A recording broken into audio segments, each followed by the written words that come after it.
একদিন সকালে গভীর জঙ্গলের ভেতর এক ছোট্ট পাখি কাঁদছিল। তার এক পা ভেঙে গেছে, সে উড়তে পারছে না।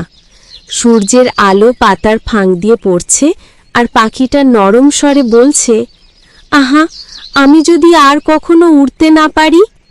ঠিক তখনই আকাশ থেকে নেমে এলো এক সুন্দর পরী, রূপসা। তার চোখে মায়া, হাতে জাদুর ছড়ি। সে পাখির কাছে এসে বলল, কি হয়েছে ছোট্ট বন্ধু, তুমি কাঁদছো কেন? পাখি কাঁদো কাঁদো গলায় বলল, আমার পাটা ভেঙে গেছে, আমি আর আকাশে উড়তে পারছি না। পরী মুচকি হেসে বলল, চিন্তা করো না, আমি আছি তো। সে আলতো করে পাখির পায়ে ছড়ি দিয়ে স্পর্শ করল। মুহূর্তেই পাটা ঠিক হয়ে গেল আর পাখি খুশিতে নাচতে শুরু করল। আকাশ জুড়ে তার আনন্দের ডাক ভেসে গেল। ধন্যবাদ পরী, তুমি আমার সেরা বন্ধু। পরী হাসল আর বলল, বন্ধু মানে শুধু হাসির সময় নয়, কষ্টের সময়ও পাশে থাকা। সেদিন থেকে পাখি আর পরী একে অপরের বন্ধু হয়ে গেল।